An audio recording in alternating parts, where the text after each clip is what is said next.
Hey, this is Lisa Russick with the podcast We're All Psychic. Before the beginning of this podcast, I wanted to say hi. That's it. Before this guest and this podcast, we highly advise, if you're not doing anything else, to go to the website comingoutarot.com. And I will put that up on the screen in writing, and get your human design chart, personal chart done for free. And you can follow along in this podcast when we go over the charts. And this is just the first in a series. So get ready to learn a lot about you and us. Thank you. Hello, this is Lisa Russick. And Misty Lore. With the podcast We're All Psychic. She remembered. And today we have an awesome guest. His name is Seth. Seth, would you like to say hello? Hi, how's everybody doing? They say, we all right now that you're here. So, Seth, we have a question for you right off. Misty, would you like to ask him the question? Sure. Seth, do you think that we're all psychic? I do. Oh, we have a winner. Winner! And we're done. Yeah, all over. Hey. So what do you think? Come on, guys. Quit getting all lazy on me. I think that. I think it's a great question because I've been asked this a lot, as many either readers or whatever, sort of divination you practice, however you describe yourself, tend to get asked this question at some point. For many years, I pushed it away. I was like, nope, I am not a psychic. Don't call me that. That's not the way I work. And then at some point I decided it was time to embrace all the things and go, depending on how you see that word, everybody's psychic. Yeah. We all have some form of intuition, clairvoyance, sentience, cognizance, all whatever they are. At some point, our body has a reaction to something that's going on around us. And I think that is what the psychic thing is. We just have a lot of other labels that we can describe the skill sets that we either work on and get better at, or those that we naturally, intuitively have that maybe we don't really recognize as psychic things. Yeah. So I think we fear the word because those of us who were around in the 90s saw that. Leo tended to, like, those type of experiences tainted the word rather than, and it's probably so many other things that we could think of. Frauds, scammers. It's not as evil as we think it is, and no, it's not evil. We might as well own that psychicness is a part of who we are. Usually, we refer to it as like energy work too, a lot in the podcast to kind of sum it up. Like as a term, everybody seems to say, okay, I can go with that. Energy work, working with the energy. But, yeah, whatever gets you through.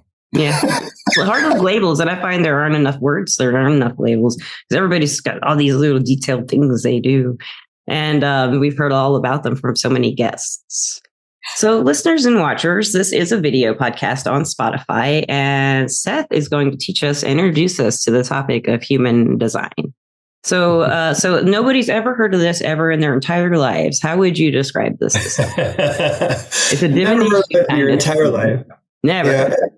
Human design, I like to think of it as, a lot of people talk about it as a roadmap. I like to think of it more like a soul map concept, because as someone who's also a tarot reader, I think of tarot next to that as the road signs. So if human design is the soul map that's helping us understand how to move through the world, how to have less friction, how to have more ease, then other tools like tarot is something that helps kind of bumper us back onto the road. It's like those little bumps side. It is like side rails. That's a good point. Yeah. Okay, let me stay in this map. So it's a unique system that has a way of helping us better understand who we are and how we can move through the world with less friction and more ease. That's the easiest way to put it. It's a system. What kind of system is it? What is it? So many. It is one system that incorporates a lot of systems. So this will be sacrilegious to some human design devotees. But that's part of the way that I move through the world. So here we go. I love it. Me too. Human design was actually in the 90s. This dude who you can look up his name. He had a moment where he downloaded from these light beings the system that is known as human design today. Okay. And the experience of that, he wrote down furiously.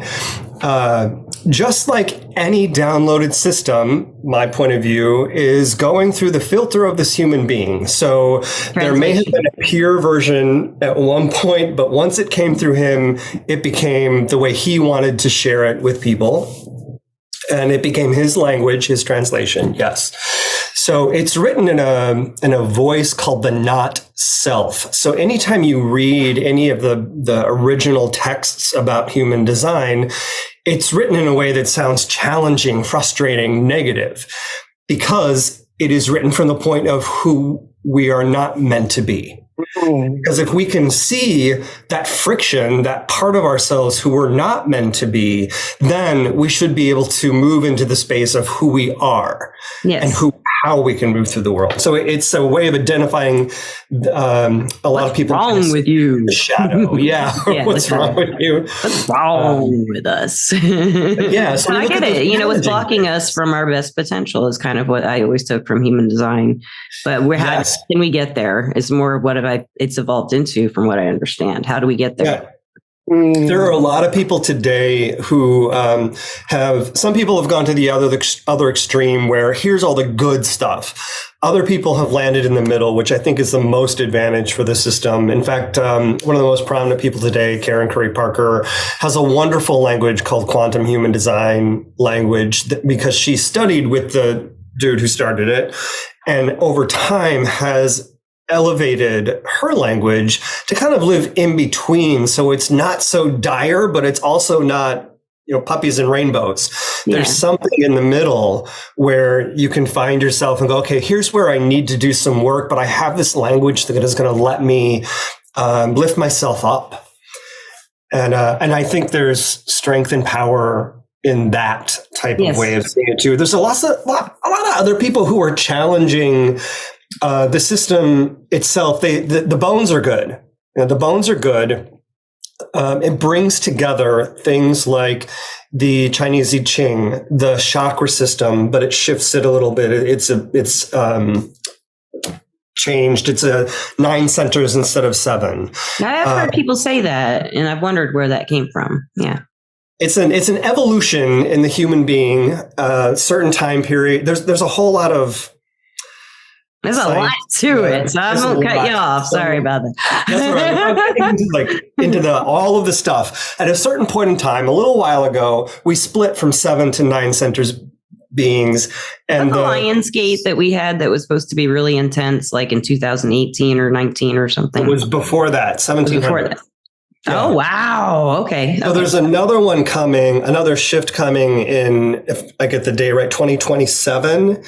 And it's not going to split more, but it's going to create an entirely new understanding of our sense of self, and not wholly for us as we're already here, but the kids that are being born are going to come with a different perspective on the world, which is naturally the way it works, right?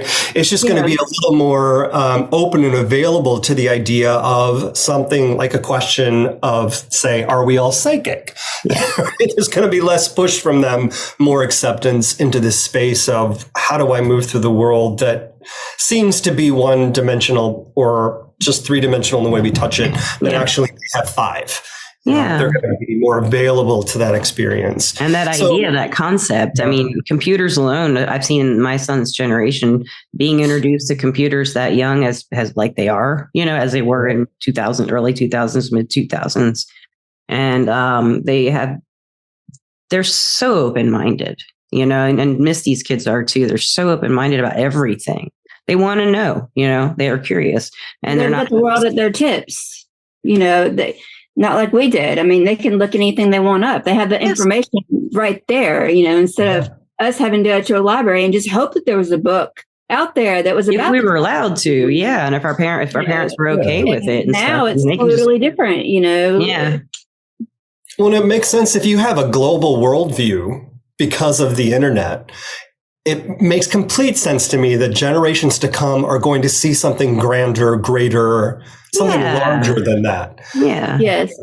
There's no way not to do that. So this guy pulls together all of these systems, including some astrology and planetary associations, and creates this thing called human design. And he puts it together with, this is something I've been keeping notes on, but he puts it together with the shape of a body, and it has the 9 centers. And on the right-hand side of the body shape are some black squares with planetary symbols. And on the left-hand side are red squares with planetary symbols. So the same planetary symbols on either side.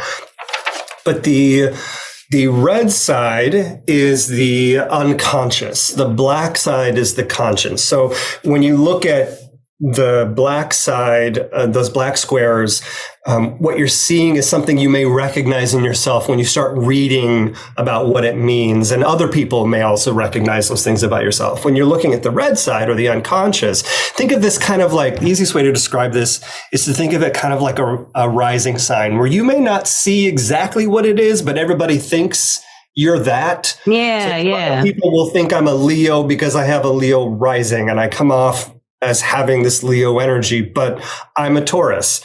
So it's two different things. We may not see the risingness of ourselves, but other people will. And that's kind of what that red side is. So I have a question. Missy, do you have any questions at this point? Are you confused at all, or? No. I did look at the app that you sent me on it. The website? Yeah. The website on there, and I thought it was kind of cool the way they talked about even the digestive system and how that affects even what time. Like it went into so much detail. You could even predict like how you could lose weight because you process you process and digest food better at night or in the morning or high lit areas. Practical advice then. Yeah. It was crazy what I was reading into. And that was just the digest part of it. Like you said, that it had the one side and then the other side to it. So is that kind of what you're talking about? Like, an example would be the digest system? So I'm going to add to what you're saying. So the piece that you're talking about, someone might commonly refer to as the arrows. The language that human design will use is called the variables. And one of those variables is specifically relative to digestion. But digestion, first and foremost, is about how we take in information. Right. That's what I was saying, the right and the left. Yeah. And if that arrow is pointing one way, it's more active. If it's pointing another way, it's more passive. But it's focused on how things come into our body and how we take them in. So you can also relate that often to food, but it's more of an ancillary experience, but still. Yeah. I thought that was a really cool way to look at it, both sides of it, because, the way you think about it and also the way you process it and the way you actually process it, both ways, that's the way that you would look at it. And so you could do so many different things with this. Yes. One of my favorite things about human design, and one of the things I needed and still often need to learn the most, is that everything above my neck is a great computer. Like it's constantly churning data. It's moving stuff around in there. But it's not actually my decision maker. My decision maker is below my neck. And human design helps us understand that, because you can make decisions with your head all day, but it may not be the best decision for you. Right? Your body will react if you're not making you'll make the right decisions according to what you really feel. And if you don't know what you really feel, it's time for some human design shadow work. I have a question. Something when listeners and watchers, I had Allie, who's been on the podcast, and she did my human design. I was telling Seth this before the podcast. I couldn't find that the notebook she gave me, or she had emailed it to me and I printed it out.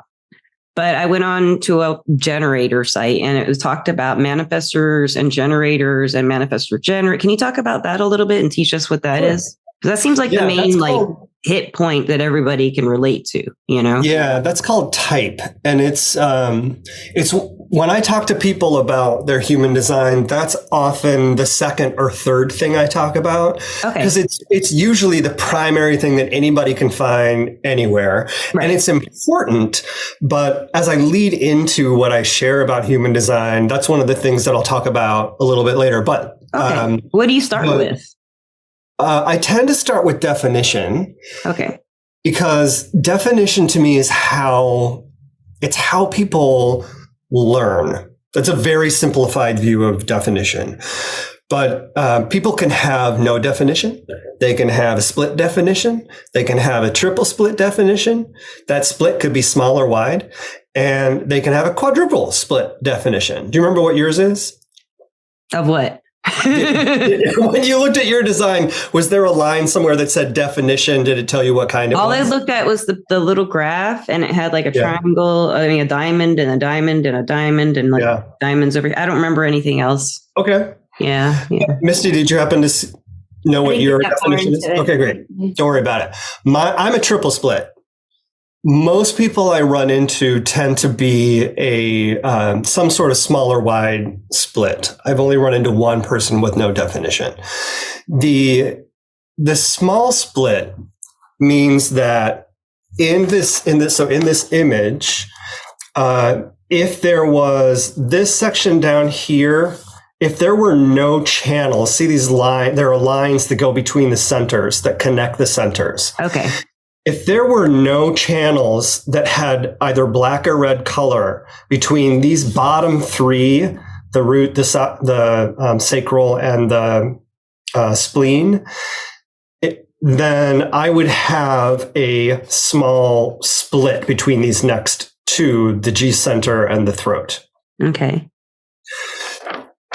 So when those channels don't connect, centers that are lit up with color, then you have a split. So because I'm a triple split, I have three sections that have centers lit up that aren't touching each other. Okay, what does that mean? So you can think about three things at once? Yes. Here's what my experience has been, and it's all an experiment, and that's one of the other great things about human design. You get to see what works for you. Yeah.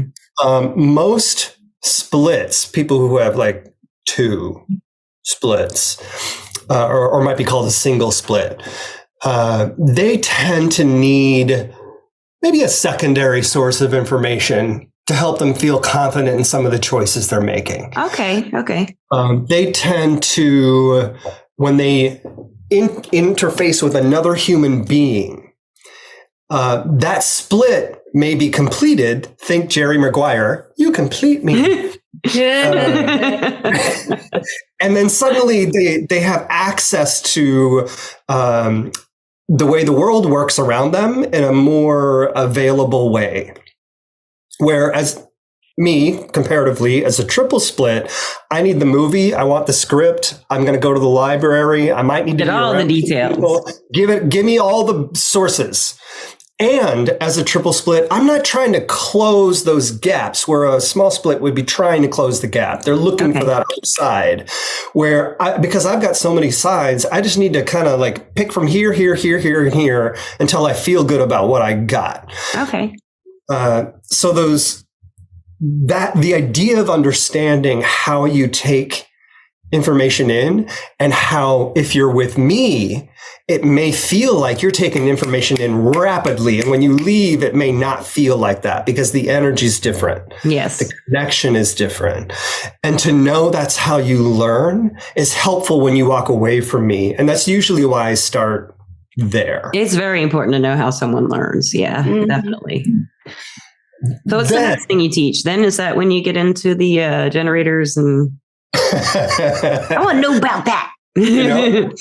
No, it's not. It was number 3. That's right. It was number 3. Hold on to that. Yeah. The next thing I do is I walk people through their chart. So like I walk them through the centers and what that means, because you can have defined centers, you can have open centers, and you can have undefined centers. Okay. A defined center has color to it. So when you're looking at your chart, like the middle diamond, if it's yellow, that's defined. If the if any of it has color, it's defined. But that's one that tends to show up for people. I'm looking real quick for a good human design place to get a free chart. That you can get them at my phone. You can get one on my website at comingoutarot.com. Yeah, what's your website? Go to comingoutarot.com. We are back, listeners, with my wiener dog cup of coffee. We're ready to go. Okay, listeners and watchers. So what we just did is we pulled up our charts on Seth's website, Coming Out Tarot. And when you get to Out in Tarot, there's 2 T's. And I might put this in the beginning of the podcast, something about this, so you have this with you through the whole podcast. So we have charts now on our phones. So what would you like to tell the listeners if they're listening along? How can they read this with us? And maybe ours if you want, or yours, or let's talk about. I'll talk about the thing. You can ask me questions about yours, and we'll discuss the differences, which I think will be interesting, because then we might hit on a couple other people's experiences. Okay, yeah, it's a great idea. So we talked a little bit about definition, and I was asking you guys what yours are, and I think we have a split and a single definition. I'm the single, listeners and watchers. I'm a split. You're a split, and I'm a triple split. So the split we had talked about just a little bit, where the split tends to need one other source. We're looking for another person or experience that kind of completes the story. And what's the bridge? What are the chapters in between that help you understand what happened between opening that book and getting to the end? Where the single definition doesn't really need any of that. You got your own story. Nah. Got the answers. They're all there. Nah. The stubborn Taurus, yes. The stubborn Capricorn moon, you don't get much more stubborn. Single definition doesn't really need other people around. Now, there's other parts of your chart that might tell you that you do need a tribe or a collective around, but at the beginning, just simple. That single definition, it's kind of, you're self-contained. You don't need a lot of other stuff. Where alternatively, me as a triple split, I'm not looking for the middle of the book. I'm looking for the next, like in the Harry Potter series, I need all the other books, and I need the movie, and I need the audio podcast of the people talking about it that give me the in-between. Lots of perspective. I understand everything. Yes. Every little detail there is to know. So how is Misty in this scenario of like, she's the split. I'm a split. So what does that do? Like, how does that? He said that I have to have like another opinion about something. Just like, one usually. Gotta read it and watch it, or instead of 2, not 3. Okay. Yeah. You'll need the least, Lisa. Misty will need a little bit more, and I'll need a lot more. Okay. And for you to answer, we're all psychic. Yes, that's cool. What'd you say, Misty? I said we got 1, 2, and 3. I'll hear. We do. We have everybody to talk about. 1, 2, 3. So how do we all get along? You're right. The idea of are we all psychic? Where Lisa, you might be like, "Yep, got it. We are." Yep. Okay. And Misty, you're like, I get it. But what about this or this? So let me go read a little bit more about this. So let me watch something here. Yeah. And I'm going to be, okay, I understand we might all be psychic, but I read this thing and I watched this movie to form my opinion. And by the way, have you heard about this other thing? I'm going to go explore that just to make sure. Mm-hmm. And I may have talked to 8 psychics before I got here to arrive at my yes. Yes, I know. He is a big yes. Yeah. Yes. When he got there, it was a big yes. Yes. That's great. I love it. So I start there, and then I start talking a little bit about the centers. So we had briefly mentioned that there are open centers, defined centers, and undefined centers. When a center is undefined, it doesn't have any color to it. But it will also have there's little numbers in each of those centers. Yeah, my very center doesn't have any color. The very center. So that one's open. Yours is completely open because it doesn't have any color and it doesn't have any gates that have. And these are no colors too. But those are undefined because you have gates that have definition. Okay. Pause. Yeah. Pause. So a gate is the number in the center. Okay. The number is also an I Ching number. So the gates are numbered 1 to 64. They're not in numerical order. You won't find them by looking for 1 next to 2, next to 3, next to 4. You're going to kind of look around. Right. And those gates, when they connect centers, that's when the centers have definition. Okay. So you'll notice that your gates that don't have definition or that are open, there are no channels that are connecting those gates. Right. No lines in here and here. Yes. Okay. Okay. Yep. So that's the difference between defined, undefined, and what does open. that mean for me to have those particular areas undefined? Does that mean That's what I talk about next? Great question. I'm psychic. Good timing question. Yeah. Unique things about these centers. The very top one that's a triangle that's pointing up and the bottom one that's a square. Those are pressure centers. So there's pressure coming from the top of you and pressure coming from the bottom of you. The bottom one is kind of the concept of the pressure of time. How do I move? What do I got to get done? How do I do this now? Foundation. And the top one is the pressure to know, to understand things. Okay. So if the top one is defined for you, that has color, you have consistent access to that pressure. You know what it feels like to know or to want to know without the pressure of needing to know. Okay. Is yours defined or undefined? Misty? Mine, I don't know. Here, look. Does it have color to it? Yeah. So yours is There's some that don't, though. You have 4 that don't have color. Yeah.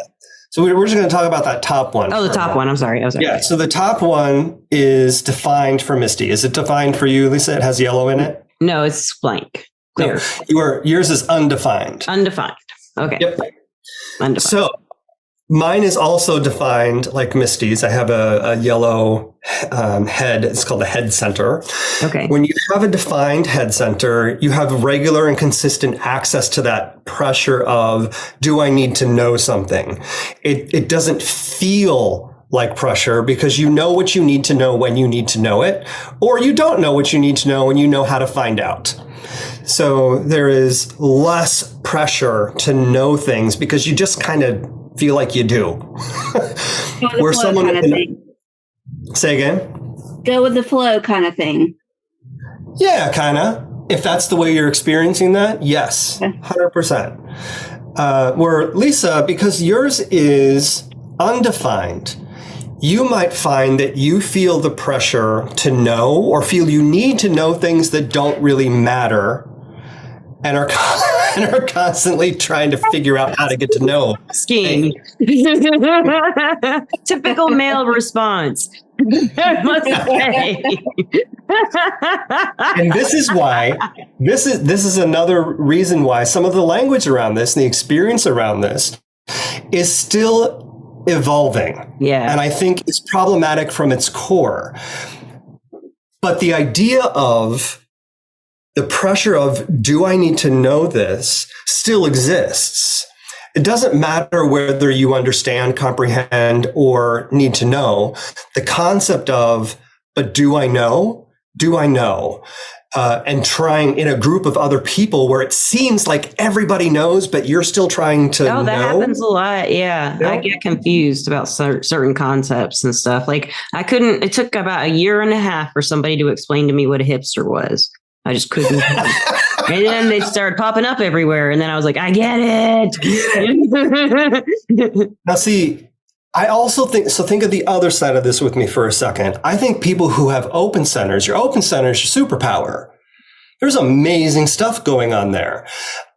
One of my favorite things about people who have that open head is that you'll often, at the 11th hour, drop a bomb where everybody else who's been stuck in the way they think and know what they know and what they believe, you'll come in and be like, did you guys think about this thing? And it blows everything out of the water. Damn it. Why are you telling us now? We were almost there. I thought of this thing. Like, shit. Here we are. That sounds familiar. Yeah. Right.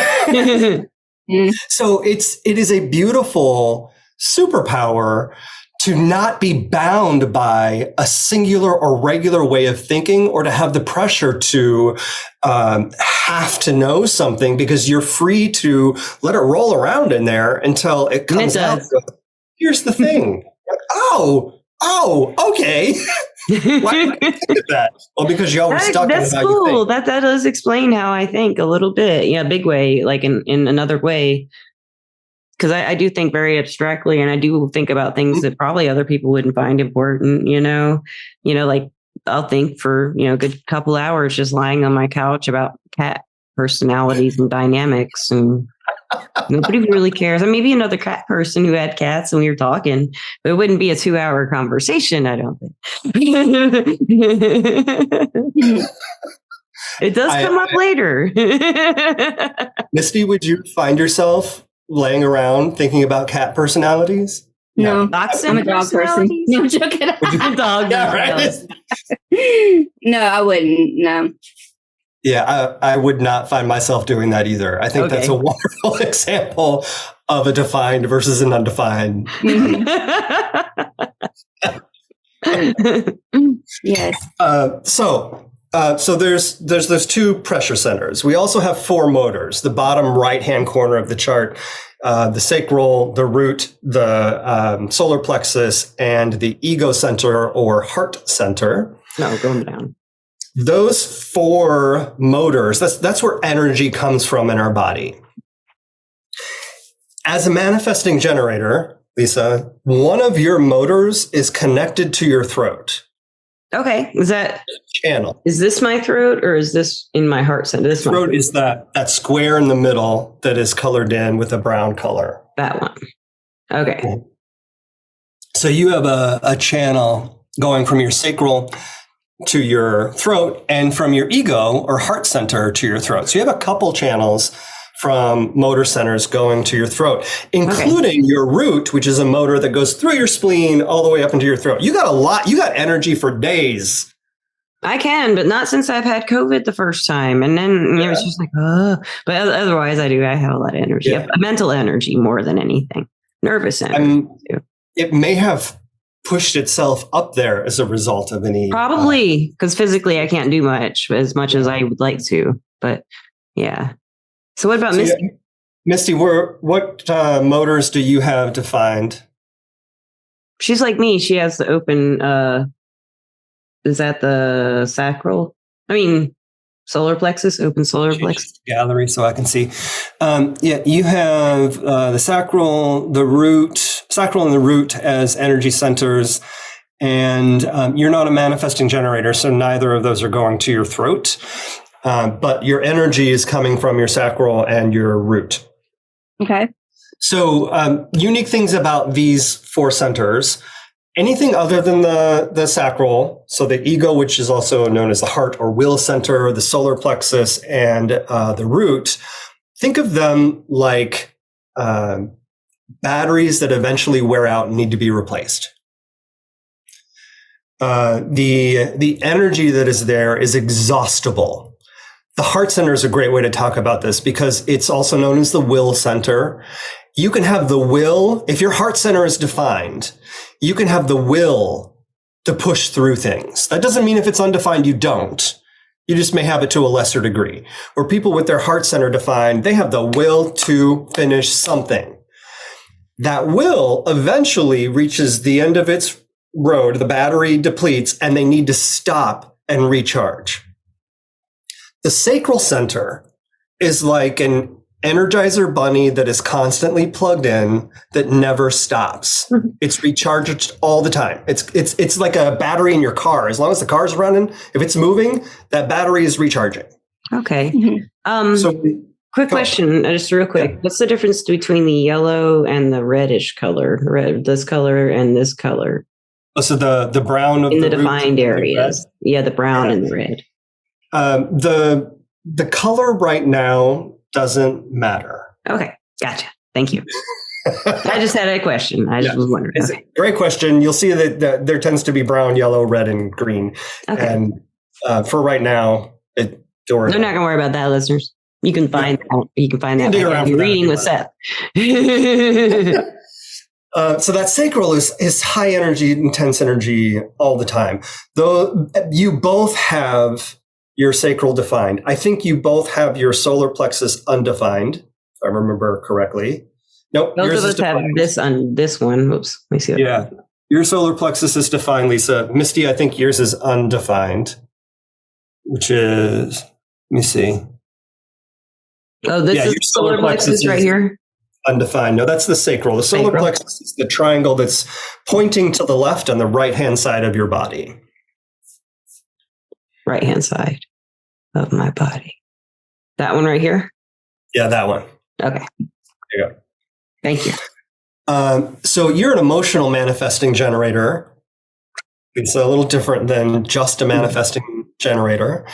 And Misty, you're a sacral generator. Other systems might call this a pure generator. I hate that word. It's a little Aryan. So the experience of you're pure and holy. Blessed be. And I am a sacral manifesting generator. Okay. So the sacral energy, because you also have it, Lisa, not just because your solar plexus is the primary source for a lot of stuff for you. And we'll talk about that when we get to type in a second. But your sacral also is energy that you have access to. And people who have sacral energy need to exhaust it. You have to exhaust it or you're up all night. Yes. That's why I think about things like cats. And if I have nothing to do, I will think about something ridiculous that I have to really figure out. And I like to figure that out. You know, I got to or do something with my hands and I'll go into a bad headspace if I don't sometimes. Oh, interesting. Yeah. Misty, do you find that you might be up if you haven't done enough? You haven't moved enough? Yeah. Yeah. I can see that. Yeah. I have to exhaust my body. Yes. Yeah. If I do not exhaust it, I do not sleep. Right. And that is a part of that sacral energy. It's also something that you'll feel when you have sacral energy. You'll respond to things. Sometimes your body will lean in, it'll lean back. You'll hear yourself. You guys make a lot of sound. I move around and gesture everything I'm saying. Yes. Yeah. and Lisa, you'll also, because everything's attached to your throat, you won't be able to stop responding vocally. Yes. I talk when no one's around. I just sing. I love any expression of speech, but I like writing too. You know, I like any kind of expression of thought. Yeah. Really. And feelings. I mean, feelings, any kind of expression. You know, I love it. That'll be interesting when we talk about your solar plexus. So there's a few ideas about the centers. I'm going to talk about the solar plexus and the sacral a little bit more, because now we're going to talk a little bit about type, or we could talk about these centers forever. Yeah, you're right. We could. Yes. It's so fascinating, listeners. I'm loving this. Yeah. So type, we have two manifesting generators and a generator here. There's also reflectors, projectors, and manifestors. The manifesting generator is a subtype of generator. So there's an argument in the human design world that there's truly only 4 types. And the manifesting generator is, in fact, a generator that has some manifestor qualities. Okay. So in the concept of a reflector, the reflector doesn't have anything defined. All of their centers are open. Okay. The projector doesn't have a sacral definition. There's a few other things that can happen with a projector, but primarily they don't have sacral definition. The generator will have sacral definition, and the manifesting generator has a motor to the throat. They don't need to have sacral, but there is a motor to the throat. You have 3 or 4 motors or something. This one, and there's a lot going on to that. Yeah. They're actually all connected to your throat through one channel or another. Yeah. So your activation is intense. The generator, there are more generators on the planet than any other type. So the 3 of us, as a part of the generator family, we're part of 70% of the population. Reflectors, on the other hand, there is basically none. You'll run into them, but there's hardly any. And the manifestors, I think, are like 1% or something. Wow. And I can't remember how many projectors there are, like what percentage there is. So we are the largest pool. Right. In the concept of generators are here to do the work they love and love the work they do. Yes. Manifestors, think about like turn of the century heads of companies like Ford. They said, there needs to be a thing, make the thing. And generators made the thing. Yeah. Projectors, here's a good example of a projector. Barack Obama is a projector. The new version, so we had these command and control manifestors that helped people know what they needed to do by saying, it's time to do the thing. Projectors go, hey, I see where everything's going, like 3 to 10 years in the future. Projection. Here's how we get there. That's really cool. Yeah. And they see the trajectory and how to make it happen. Reflectors are a gift. As much, everybody's a gift. But reflectors are a gift in so much as they will recognize you and reflect back to you pieces of you that you might need to be aware of in ways that you might not be ready for. Okay. These are amazing. And I think projectors are equally as amazing because people don't recognize that they're the leaders of today and tomorrow, which is different than the command and control that existed before. Yeah. When you meet a projector, they will change your life and they'll make it really hard for you because you're going to resist everything about what they have to say because you're not ready. Generators are like being on a train track. When they know what they're doing, they're on it and they do it. And they keep doing it until it's done. Manifesting generator is a little bit different. We can move a little easily, more agilely. Something new comes in, we go, oh, it's time to do the thing. It's a little squirrel, squirrel.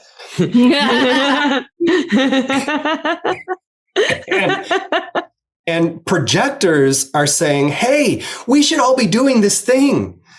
We should really be doing this thing because it'll get us here to this thing. And we're still like on the train track or going squirrel. And they're really frustrated with us and starting to get bitter. But if you invite in a projector to share what they see, your life will change. Cool. Guaranteed. It's amazing. Same thing. I want to meet one now. Yeah. There's a lot of them out there. They are waiting for you to invite them into your world. It's incredible. So, for the types that we have here, Misty, we're both sacrally defined. Lisa, you're emotionally defined. For all of that definition you have and all those motors that are connected to your throat, you're emotionally defined. That's your primary decision maker. Misty, our primary is sacral. Lisa, you have, I've always thought of sacral as far as chakras. Sacral would be the emotions. That's always what our heart or sacral. Yeah, and it's a little different. So, sacral is, and sacral is your backup, by the way. So what I'm about to share is your backup decision maker compared to your emotional. So this should not be your primary, but the world might ask you to live this way, and you might have learned to live this way. Okay. Conditioning. Yes. whole wonderful thing about human design is to decondition. So when you become aware of these things, you can decondition yourself and live with more ease. So sacral is the yes, no. Misty will have an easier time in this world if people don't ask her open-ended questions. Like, Misty, what's for dinner? Why?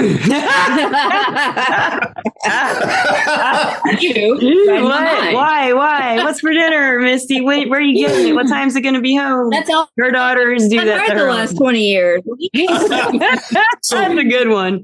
tell me, Misty, if this sounds like your experience. When someone asks you a question like that, what's for dinner? Do you think about what's in the fridge you need to use, what's in the freezer that you might need to be using tomorrow, what you had for dinner yesterday, what you think you're having for dinner in 3 days, and the possible places you might be able to go out to eat to make it easier, and then you're off on 50 different roads, and you get in the eddy of which one do I pick, and you're trying to, Yes.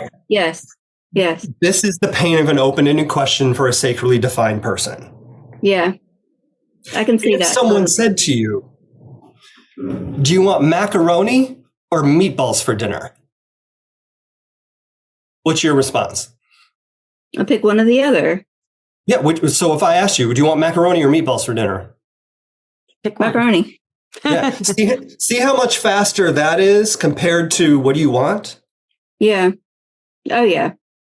This is so choices. I just like saved you a bunch of relationship therapy. Make sure that people ask you yes, no questions. Invite them to ask you yes or no questions. Say, can you put that in a yes or no for me? And practice it. You will start to feel your body. It'll lean, it'll go back, it'll start to get hot sometimes. You might feel a buzzing kind of in that root area that's telling you something's right or something's wrong. Little different than intuition. It's your body starting to respond in a way that tells you yes or no. Cool. I love that. Lisa, alternatively. And you're so right. I get that feeling right here. Yes, no. If I ask a spirit guide a question and they're not answering and they're just giving me the answer energetically, it rises here or it goes down. And then you were just talking about my throat. So I just thought of that, That's interesting because your spleen is also connected to your throat. Oh. So that doesn't surprise me at all. And your spleen is a place where intuition lives. Oh, okay. Huh, interesting. Yeah. But so alternatively to the sacral, because your sacral is your backup, your emotional center, the solar plexus, is your decision maker.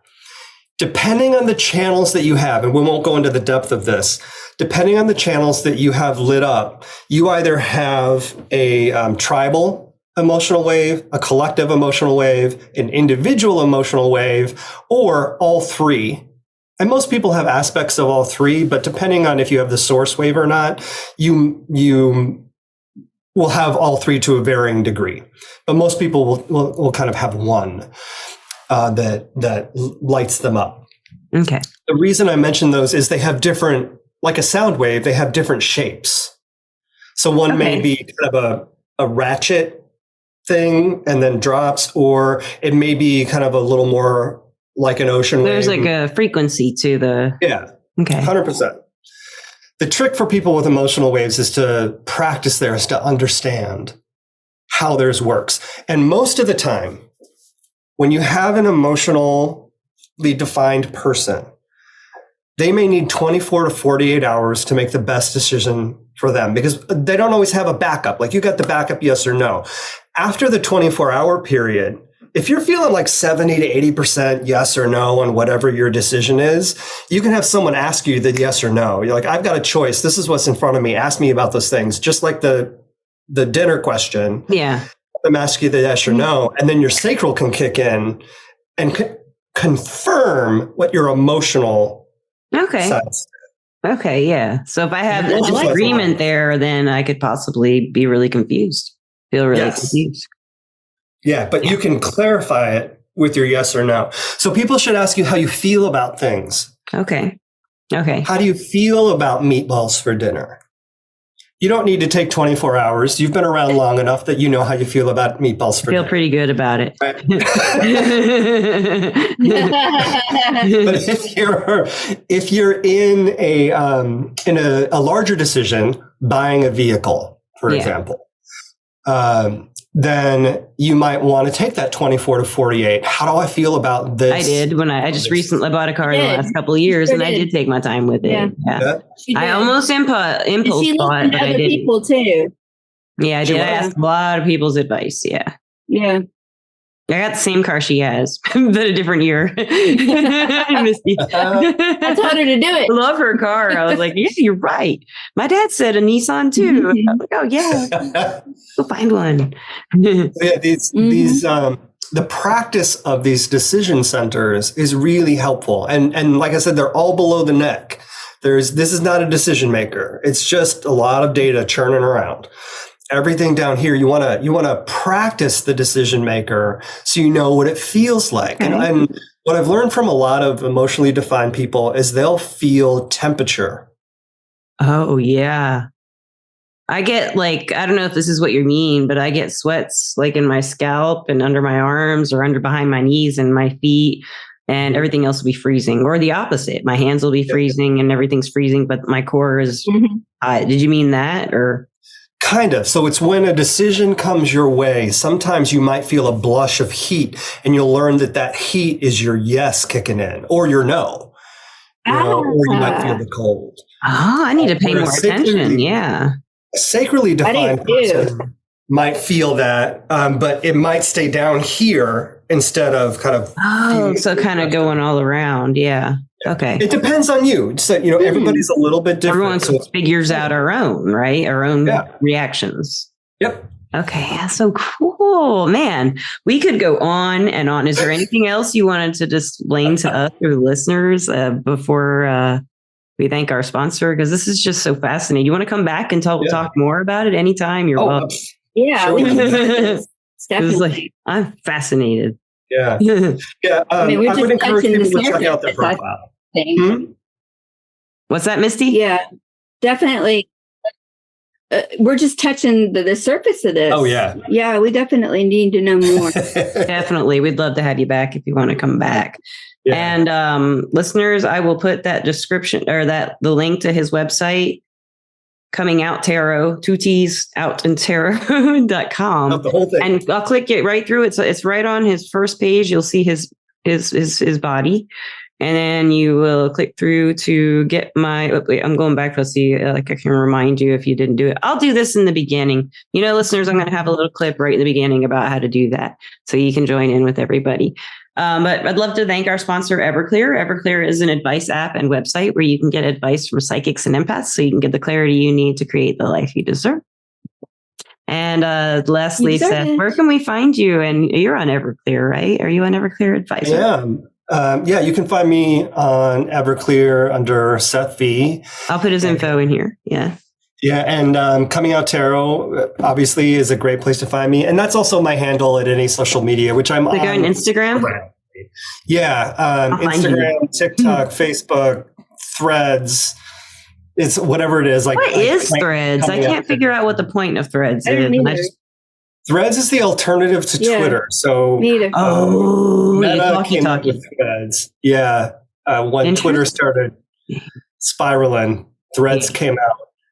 And it's a very similar experience. I never got into Twitter. Maybe that's why I couldn't really understand what Threads was about. Either. I'm with you. I'm on those things. This girl's still on Facebook, so I am too. I try and stay off of them now. Once I'll just check in on people, no matter what it is, because I got people all over the place. Yeah, that's what I like it for. But it was sucking up way too much of my time, and I wasn't able to spend time face to face with people or engage with people like this. And I was like, I need to get away from here and talk to people. This has been awesome, and I've loved everything you've had to say. I mean, Missy. It's just awesome. Do you have any last advice to the listeners while they're after this, after they listen to this, any other advice you might want to give them to look into or something? Yeah, 100%. If you're exploring your human design, And if you're also into tarot, there are beautiful ways to merge these two things. And I would encourage you to feel out what's right for you if it's something that you do. I also think it's wonderful to lay down cards and where the centers are, so you can like put the body on your table. Oh, it's a great spread. Right? It's an amazing spread. Yeah. And I would also encourage you to look at your profile, which are numbers that are in the sun on your chart, on your conscious and unconscious sun. Look at your profile. That's the costume we wear in the world. I like to think of it as the drag you put on, and it helps you understand a little bit more about how you see yourself and how others might see you. So that's a whole nother conversation. That's amazing. Yes, like we have to have all these conversations. We must have them all. You're coming back. You're regular. I'll put part 1 of human design with Seth. If you want to come back, welcome. I'll still put part 1. If you don't come back, it'll be part 1. Or a series. It'll be. You gotta come back. Yeah. Thank you so much. And you gave great advice. And Misty, thank you. Thank you, Lisa. And listeners and watchers, thank you so much for always watching and listening. We love you. Yes. And Seth, thank you again. Thank you again. Everybody have a great time wherever you may be. And peace out. Bye. Bye. Bye-bye.